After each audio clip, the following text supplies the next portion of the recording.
has tried to forget my existence. Time to remind them why they fear. Loving, struggling, Satan.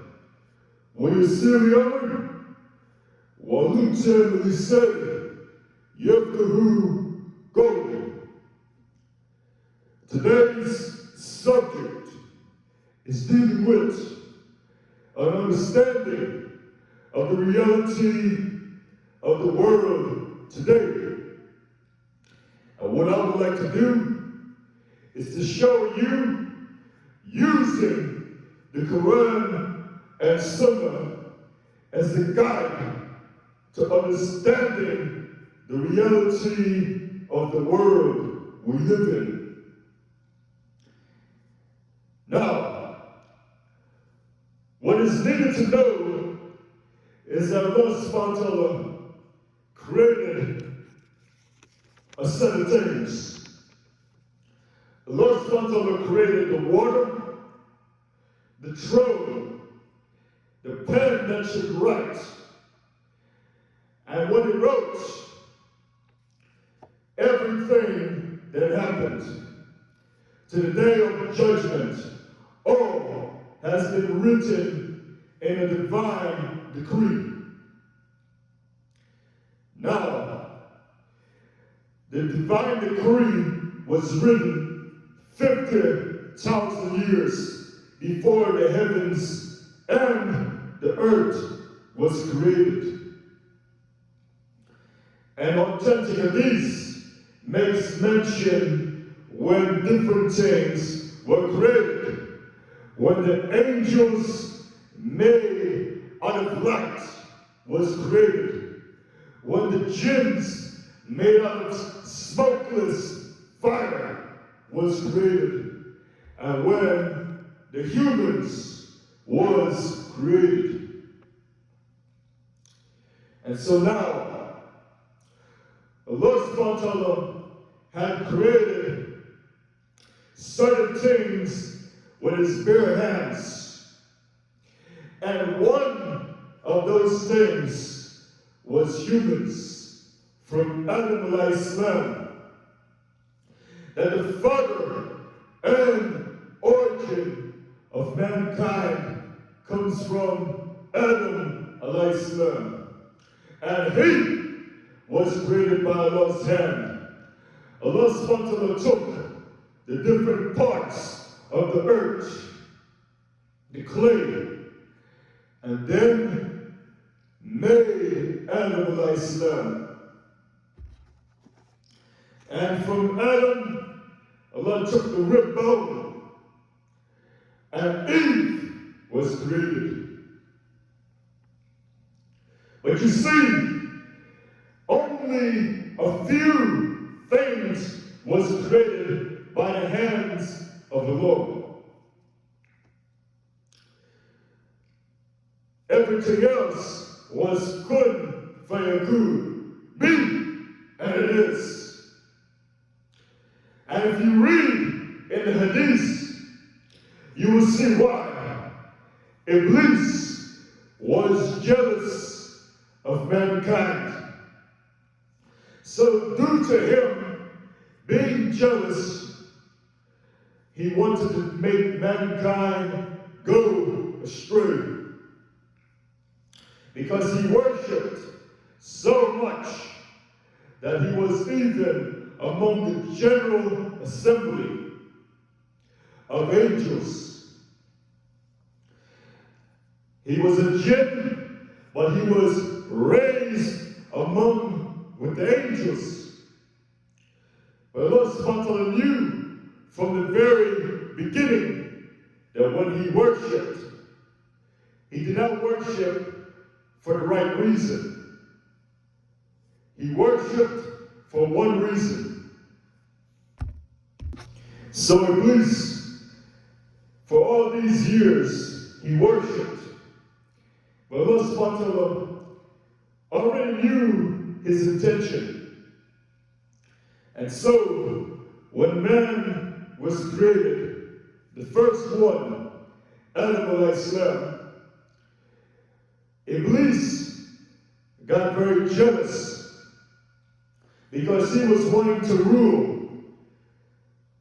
And now when he see Adam Alahisalam, and Allah subhanahu wa ta'ala told the angels, bow down to Adam. And they all bowed except Iblis. Because Iblis was a jinn. So from him being raised in the state that he's in, he now will start to fall. But before he falls, he wants to mislead Adam Alahisalam to go to the tree. Why? Because he is jealous of mankind. And so now, Adam Alahisalam was a Judgement. And Allah subhanahu wa ta'ala made it clear, go not near this tree. But Iblis deceived Adam Alahisalam and told him justifications that would eventually justify Adam Alahisalam to go to the tree. He misled him. But you see, when Adam Alahisalam realized that he made a mistake, he asked for forgiveness right away. Iblis, on the other hand, asked for respite to the day of judgment, so he can take man to hell. And Allah subhanahu wa ta'ala made it clear that those who follow the truth that he gives, the path of truth, that they will never be misled. But those who goes away from that truth, they are the ones who will go to hell. So picture, Iblis failed himself, and due to him being a failure, due to his jealousy, now he wants to take man to hell with him. And so what's going to happen now at this moment in time is he's going to take all his effort to mislead man. The Quran makes it clear that hellfire will be filled with both men and jinn. In the Quran it says, in Surah 51, verse 56, that the purpose of why Allah created man and jinn is so that they can worship Him. That is the sole duty that we are here for. That whatever we do must be in obedience to the one and only. We worship Allah without any medium in between. We don't need no idols. We don't need no man. We need nobody. We follow the message that was sent to our beloved Prophet Muhammad ﷺ, because he was given the complete message. The messengers and prophets before was given correct message, but not in the complete state. That is, Prophet Muhammad ﷺ, who is the last prophet, last messenger, that is given the complete message to all of mankind. And we got a duty to follow the message and spread it. Because this message is going to dominate the world.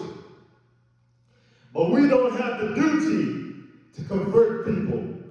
The way the deen dominates the world is that Allah subhanahu wa ta'ala will make it happen.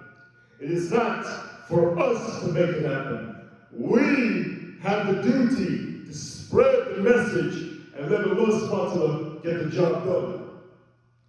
We do our part, and Allah subhanahu wa ta'ala had promised to us that this religion tomorrow will be the only religion on earth. And I would like to tell you how that's going to happen. But before we do this, I have to tell you the formula of the reality of the world today. You see, Allah subhanahu wa ta'ala created angels out of light, created jinns out of smokeless fire, which translates to plasma energy. If you read authentic hadith, it tells you that if you start a fire and when it's at its hottest stage and the smoke is gone, do the research that the thing that happens to the fire, the atoms start to change. And now you have it form ions and the electrons start to separate. It starts to form plasma energy, the hottest form of fire. And that is what jinns are. But you see, the jinn has the duty to obey Allah's message. Either they can accept the truth or they end up in hell. Humans have the duty to accept the message. Humans and jinns do not mix. Prophet Sulaiman Alahisalam was given a kingdom that no other prophet was given. He had the ability to control jinns, but do we have the ability to do these things? No, because we are not supposed to be in any contact of it. We do not want to commit shirk. We have the duty to ask the Lord for everything we need, to worship Him and to rely upon Him alone. Prophet Muhammad ﷺ, you see, the prophets and messengers sometimes would be dealing with the jinns, and you read the story of Prophet Muhammad ﷺ. But we have the duty to follow the message. The jinns go their way, we go our way. So now, Prophet Muhammad ﷺ one day was about to tie the jinn to the pillar. But then he remembered the door that Prophet Sulaiman ﷺ made, and he released it, telling you very clearly that Prophet Sulaiman asked for a kingdom that no one else will be given. So this is clear cut to tell you that we go our way, they go their way. In the satanic world that exists, which a lot of people in the world, in this majority, is deep down with the devil. Whether if it's directly or indirectly, whether they follow what it says, or whether if the demons whisper into the hearts. You see a lot of people being misled by the touch of Shaitan. But you see, a believer can easily use the Quran and Sunnah and see how foolish the people are for taking the devil. That we have the duty to spread the truth and let Allah subhanahu wa ta'ala change the heart. And on the day of judgment, you see, this message will dominate in this world. And it will be the truth all the way to the day of judgment, and the truth to eternity. And if you follow the message, it can take you directly to Jannah Firdaus. But if you reject it, then you can end up in eternity to hell. And so now, the Quran makes mention that mankind will be given the caliph. You see, Iblis was going to rule, but the Quran says clearly that mankind, the progeny of Adam Alahisalam, will be given the caliph. So we are supposed to be following the Quran and Sunnah, that this ummah is supposed to still be in a caliphate structure, not on a system based on shirk, or not on a system that is following the devilish way.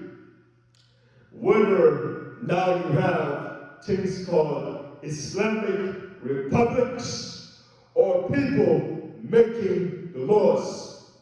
No, the Quran makes clear who is it that gives the law. Allah is the lawgiver. You have the duty to submit. Submit to the truth. Don't be like Tom, Dick, and Harry. Don't be like those people who says that when they go to religion, that the main duty of their religion is some worldliness, is some riches. That is so watered down that the heart has been corrupted with worldly life. As you find a lot of people are.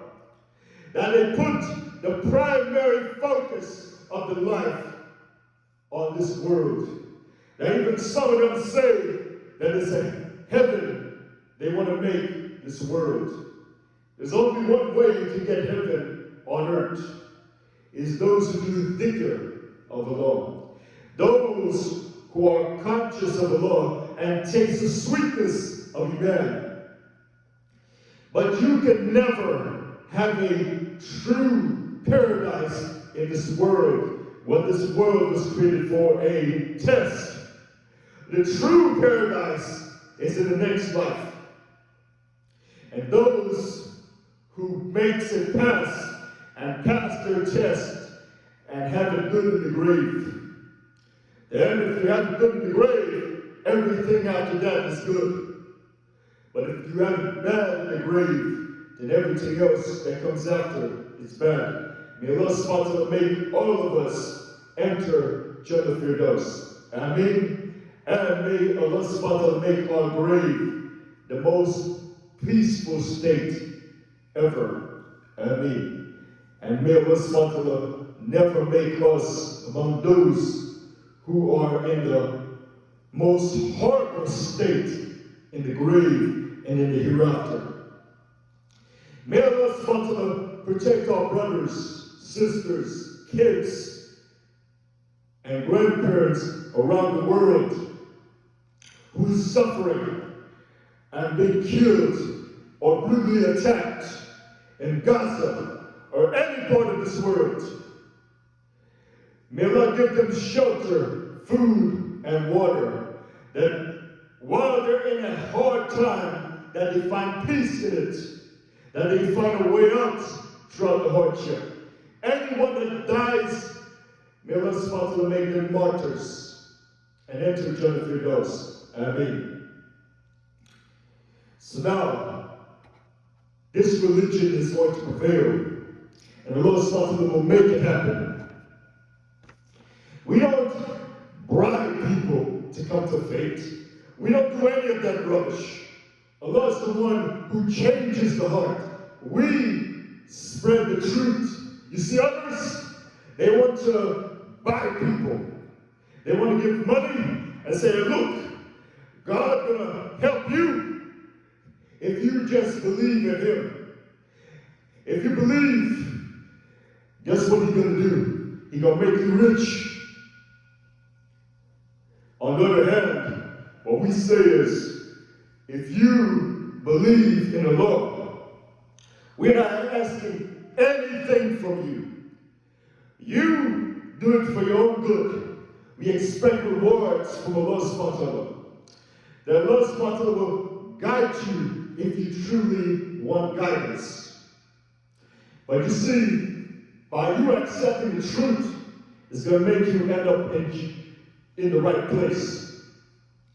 By us giving the truth, you are trying to make it in the right place. Allah will make this religion prevail. And we're seeing every single day the rapid increase in this religion of Alahisalam. That is now 2 billion plus people on earth. We're so large in number. And it's going to be the dominant religion, not just the dominant religion, it's going to be the only religion on earth. This is going to happen directly when Jesus comes back. This is promised to us. So getting back to the point, what I would like to do now is start from the beginning of history of mankind, and then take it all the way up to Prophet Muhammad sallallahu, give you exactly what happens and connect it to the reality of the world today and what's going to happen tomorrow. Good. Adam Alahisalam is the first prophet and the first father of mankind. You see, the Quran tells you over and over that you were one community, but then you deferred. What I would like to do is read to you verses, Surah 10, verse 19. Mankind was but one community, then they deferred. And you read over and over again, connected with Surah 2, verse 213. Mankind was one single nation, and Allah subhanahu wa ta'ala sent messengers with glad tidings and warnings. And with them, he sent the book in truth to judge between the people in matters wherein they deferred. Now, read Surah Judgement, Surah 49, verse 13. It says, O mankind, indeed, we have created you from male and female. Listen carefully. And made you into peoples and tribes, that you may know one another. So you see a consistent message that mankind is one community. So you see a repeated message. Mankind was one community. But then it became many nations and tribes. You read that in Surah 49.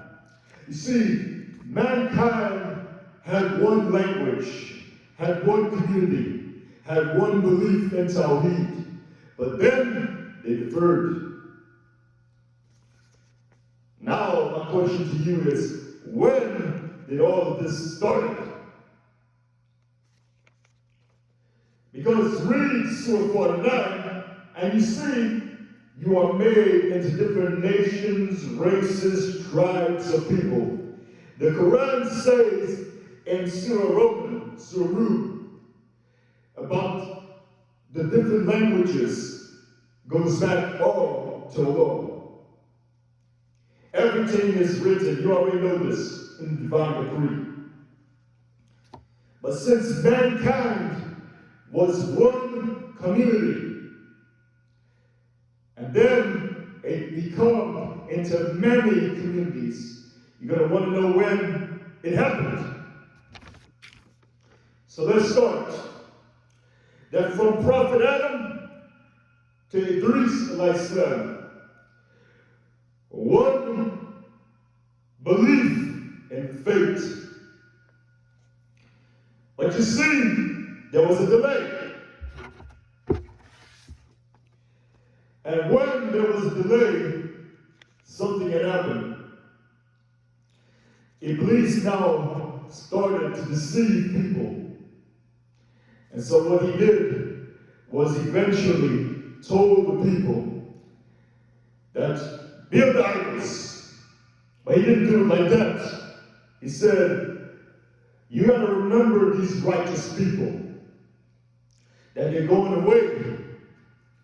Build statues, not to worship them, but to remember them. Because the righteous people are literally going away. Eventually, he got them step by step through the different progeny to start to bow down.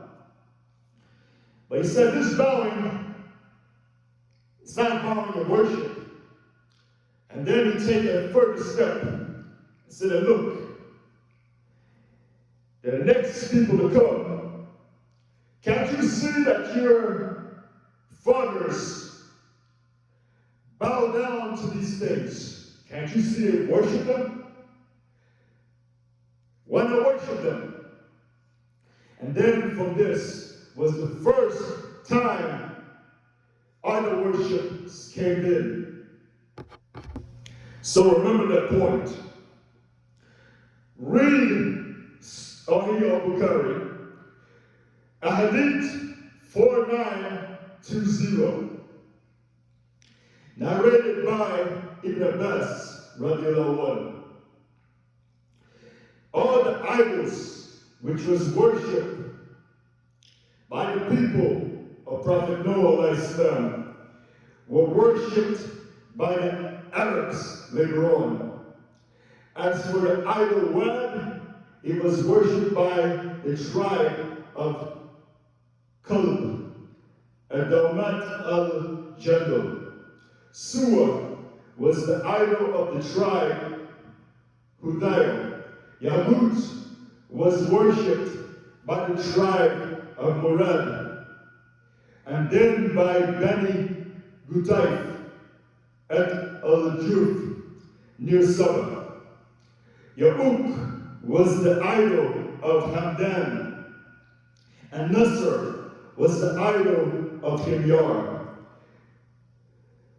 The branch of the Al-Qalb, the names of the idols formerly belonged to some pious men of the people of Prophet Noah Alahisalam. And when they died, Satan inspired people to prepare and place idols at the places where they used to sit and to call those idols by their names.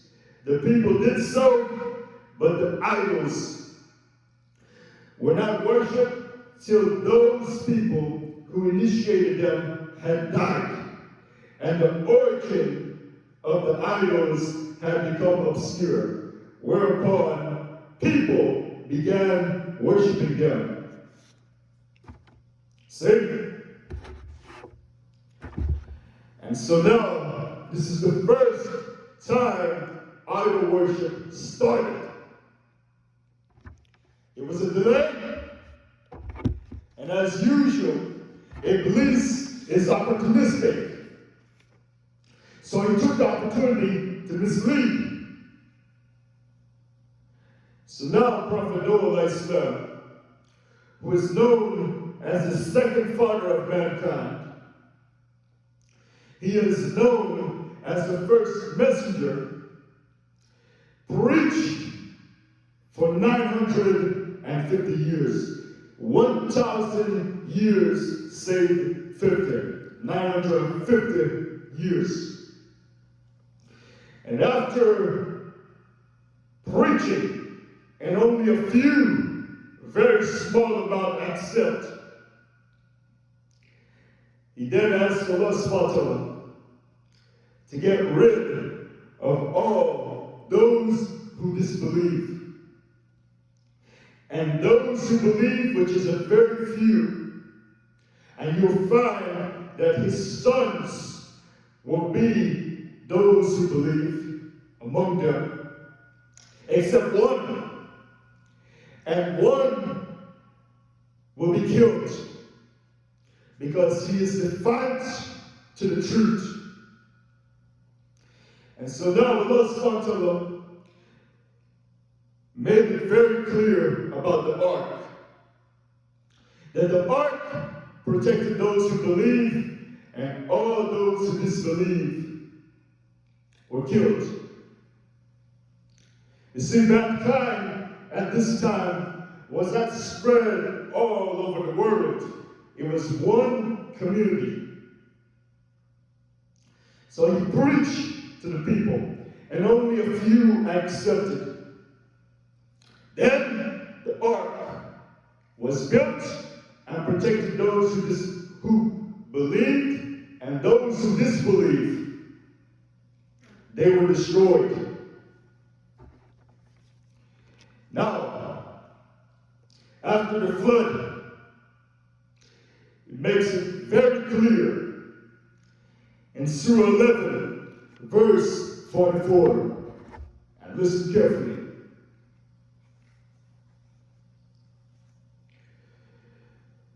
Let's start from verse 40.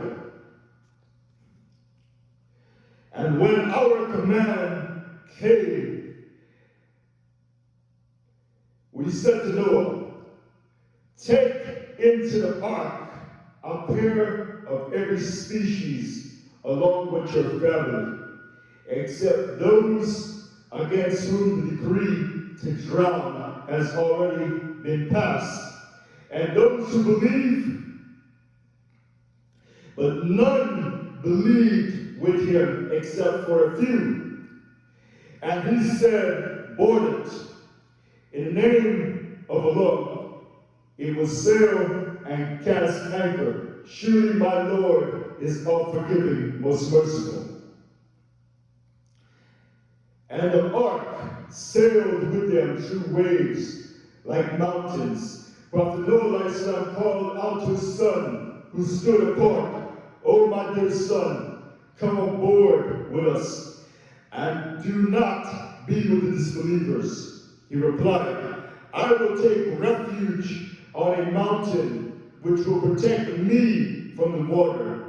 Prophet Noah Alahisalam cried, today no one is protected from Allah's decree, except those to whom he shows mercy.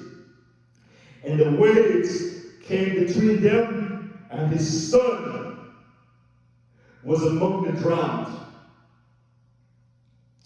And it was said, O earth, swallow up your water, and O sky, withhold your rain. The flood water receded, and the decree was carried out. The ark, hear this, rested on Mount Judah, and it was said away with the wrongdoing people. The ark rested on Mount Judah. Two things I have to mention.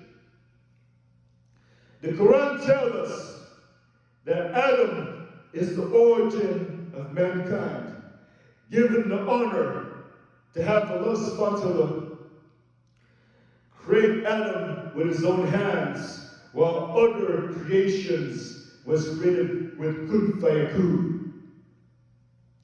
Iblis is so jealous of man that he wants to degrade man with evolution, that evolved from apes.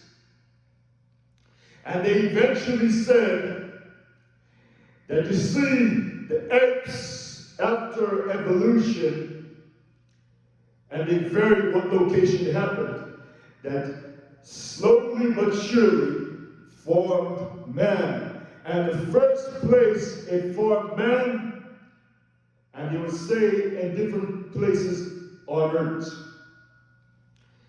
And among the satanic system, They will want to lie. And so now I would like to answer to you the origins of man. That no, man is not from apes. Man is from Adam Alahisalam. But you see, since Prophet Noah Alahisalam is the second father, we need to know where is the origin of man. And the Quran tells you that the ark rested on Mount Judy, which has been said that Mount Judy is around or in the area of the mountain in Turkey. So anybody telling you that man is from any other place is lying to you. If you see the fake news or fake articles telling you that man evolved from apes, or that they came from apes in Africa and they changed to man, is lying to you. Because the Quran says that the ark rested on Mount Judy. Now let me show you proof of where mankind comes from. All the people of today goes back to the sons of Adam. But the ones that is of today after the flood is from the sons of Noah. Let me read it in Surah Safat.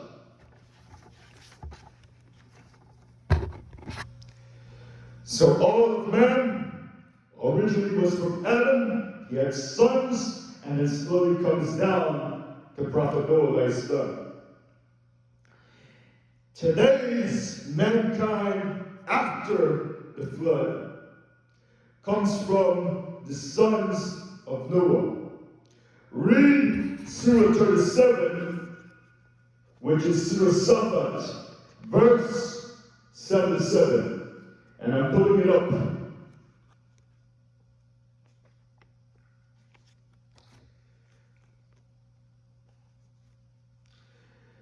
From verse 75, it says, indeed, Prophet Noah Alahisalam cried out to us, and how excellent are we in responding.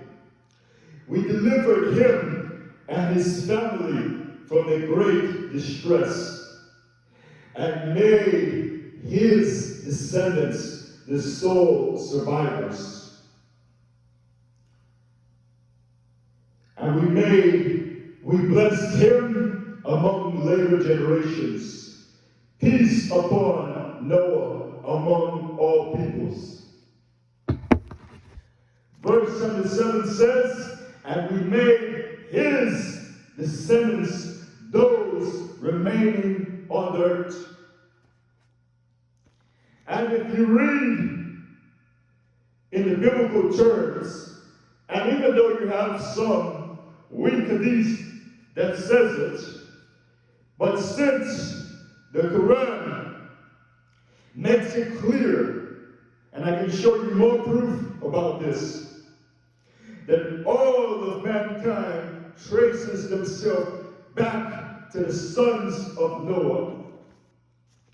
You'll find that Noah has a son by the name of Japheth, which would give nations like the Europeans and the Turkic nations the line of Shem or Sam, meaning the son of Shem, who will be the Semitic people, who are the Arab, the Jews, and Akkadian-speaking people, and other Semitic peoples. And Ham will be the peoples that makes up Africa. You can find this in Islamic books, mentioning this in biblical terms and other sources. So now, from Prophet Prophet Noah Alahisalam, he had sons. These sons started having kids, and they had progeny, and they started to multiply more and more. And when they multiply more and more, they form different nations, tribes, races of people.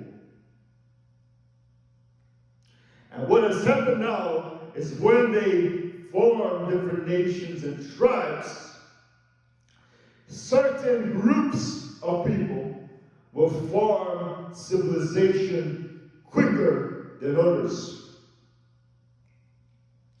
And so now we'll bring you to what is called the Old World System,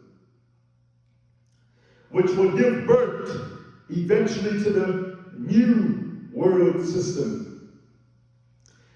You see, when they say Christopher Columbus discovered the New World, how can you discover something when people were living there for so many years? Unless you had a string attached. That you know fully well that people were living there for so much years. But the reason why you said that he discovered the New World is now going to be the basis of what will prop the New World System, the New World Order, from the Old World System, Old World Order. Old World Order is based on the Silk Road. New World System or New World Order is based mainly on maritime trade. And we're going to break this down in a little bit, if the Lord wills. So let's now give you the history of the Old World System that gives rise to the Silk Road.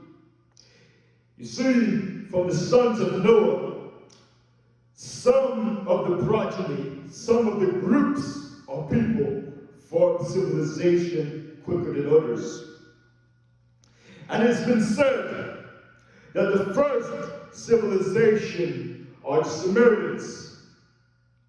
It's been said that the cradle of civilization are the Babylonians, which is all in Mesopotamia. And if you look at the language of Arabic or Hebrew, it's coming from the Semitic languages going back to the son of Shem, Sam. So if you want to know history, I'm showing you exactly how history works. And do not be deceived to think that every single time they advertise slavery or indentured servants, that there's only one form of slavery. That only the Western nations did slavery. That is a complete lie. That the news, the fake news, has a way of broadcasting this. But if you study the Old World System, you realize from the first civilization up to modern Western civilization, and the word modern is a disgrace. Because you see, modern means something that's supposed to be advanced at a particular point in time. But then tomorrow, something else has to keep on innovating. And so that's why the West has to continuously innovate. And the world is brainwashed to doing innovations. You see, in Islam, we don't innovate because it's already perfect. And that's true power. You see, Allah gave us the message that has been perfected. From since the day, the Quran says, this day we have perfected the religion and named it Al-Islam. Surah 5, read it and you see what it says. Right here in verse 3. Today I have perfected your faith for you, completed my favor upon you, and chose Islam as your way. And in Islam tells you, beware of innovation. Why do you need to innovate when it's perfect?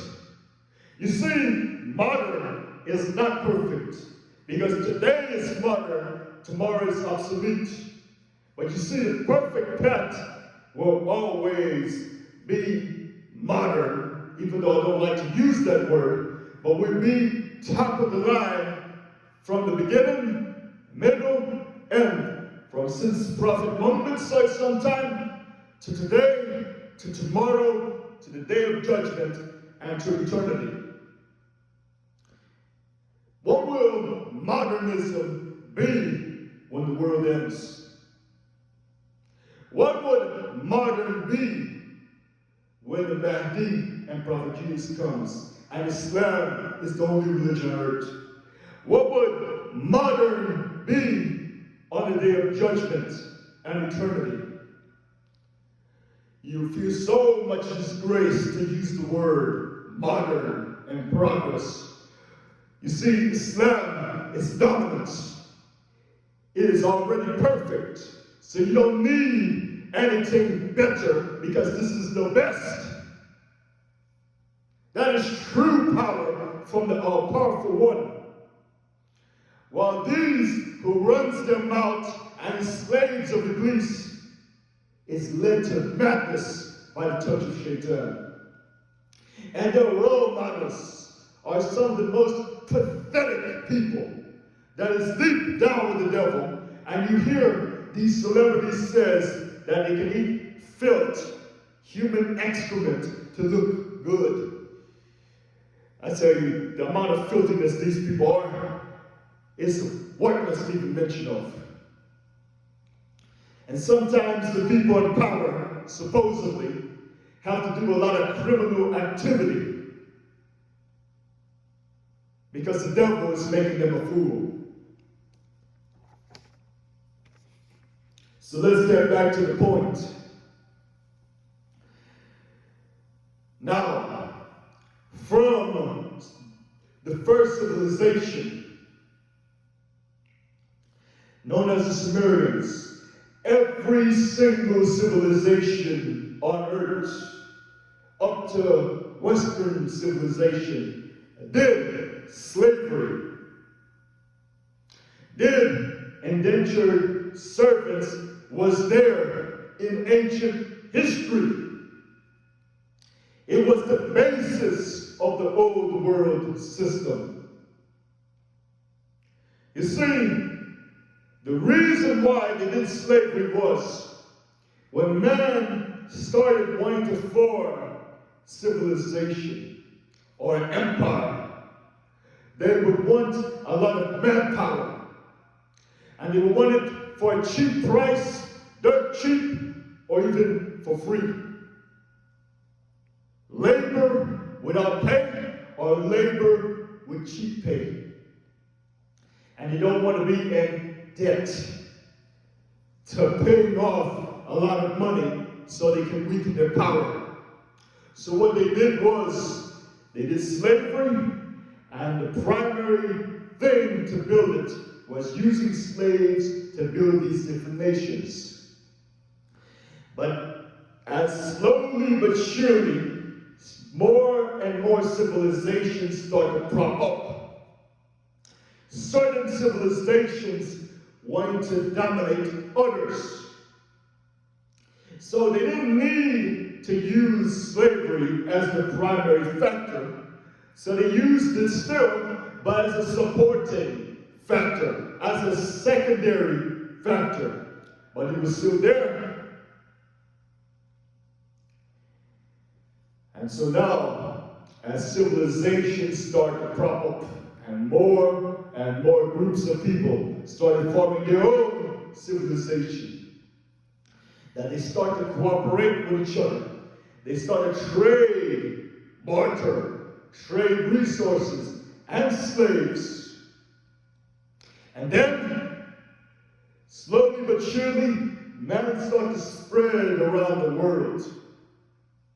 And we focus on the old world system. And so now China will now originate something. Will create something called the Silk Road, which was mainly a land-based route that will connect from Asia to Europe. It would go through Persia, Arabia to North Africa, go through the old world order system. And yes, the Silk Road had certain sea aspect, but the primary focus was the land. And so they will be trading and doing many things on the land. So who started the Silk Road? Was China. And it was a trade route system, which will be the primary focus of this system that exists. But then, eventually, there will be the Turkic Mongolic people will dominate the Silk Road. And when they dominate, they will dominate the different civilizations of this order.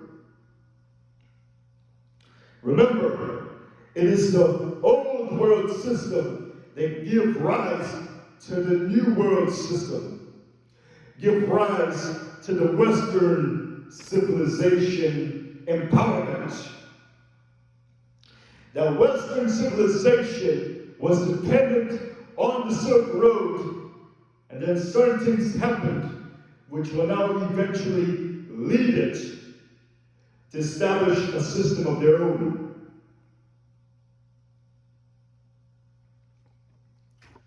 So now let us explain that point.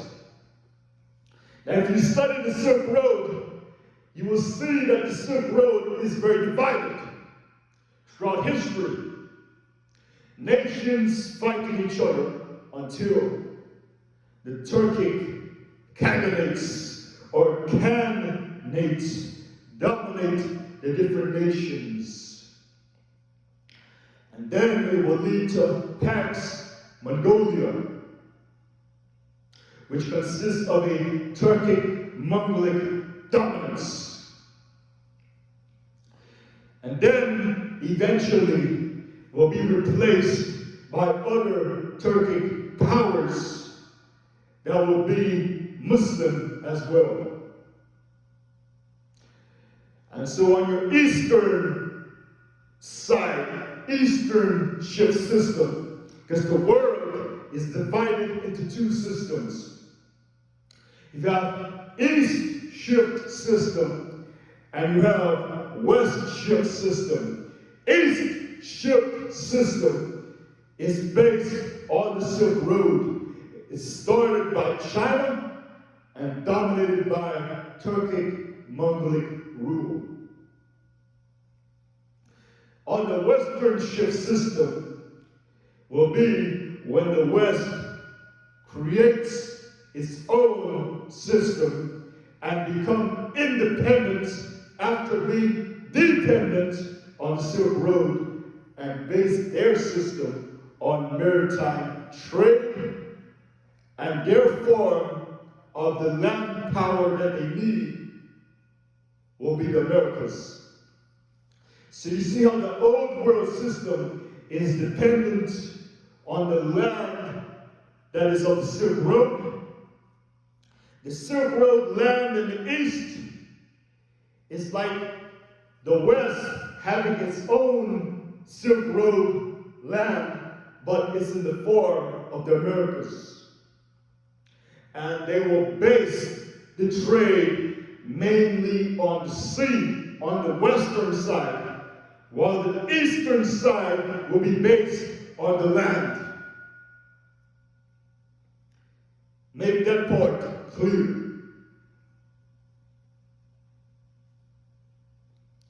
And so now,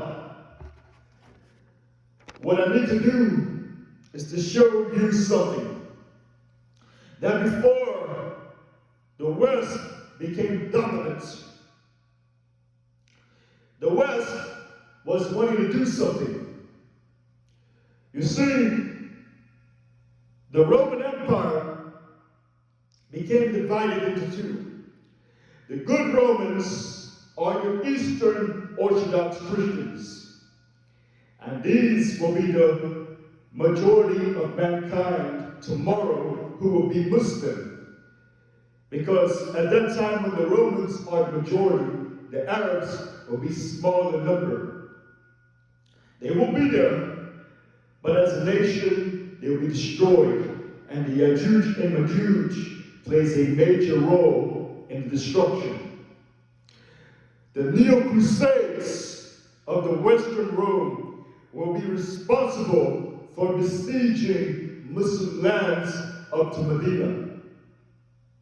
Before the Mahdi's army liberates it, and now Islam spreads as the only religion on earth.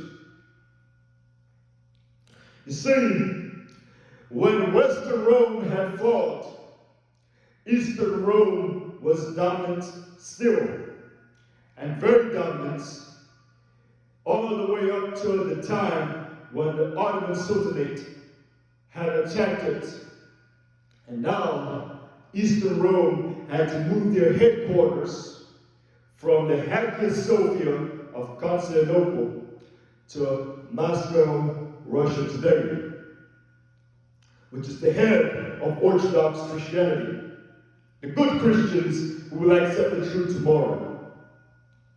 Not the Western Christians that makes it clear that they will launch a neo-crusades, because it is the West that launched the crusades against Muslims and Orthodox Christians and history.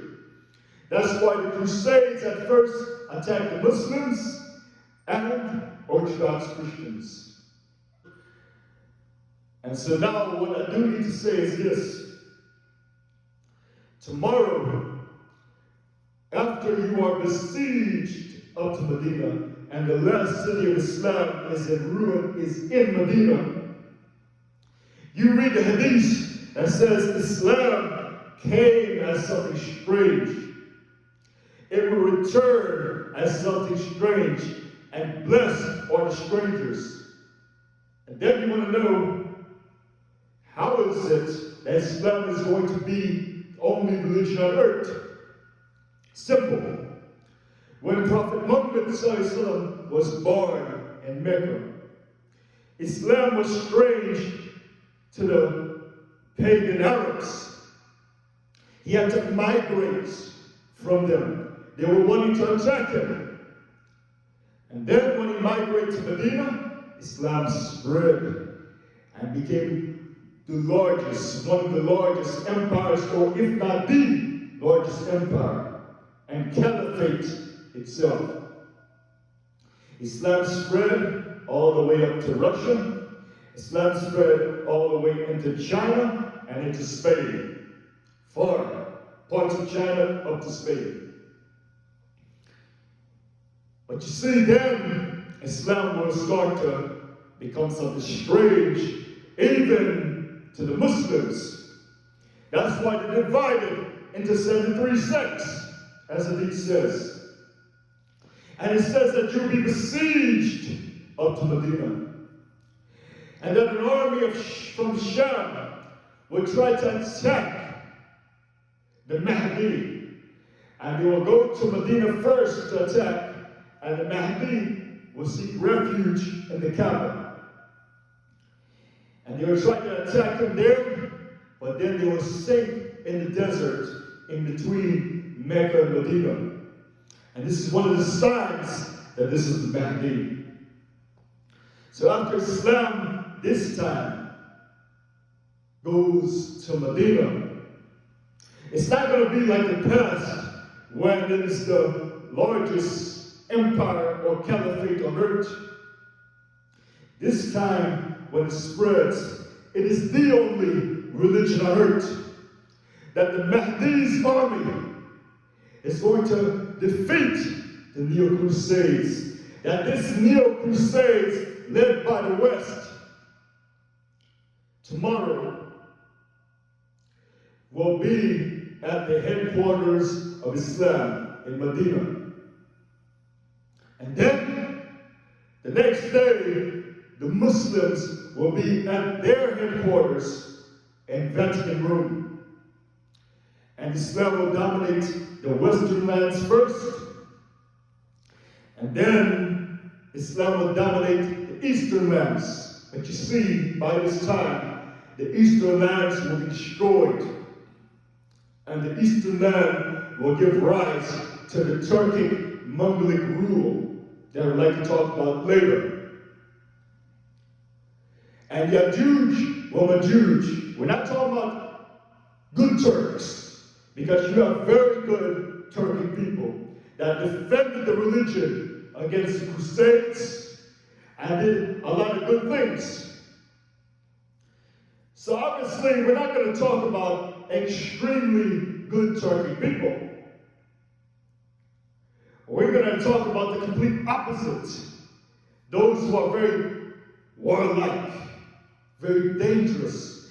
And the most dangerous is the Yajuj and Majuj.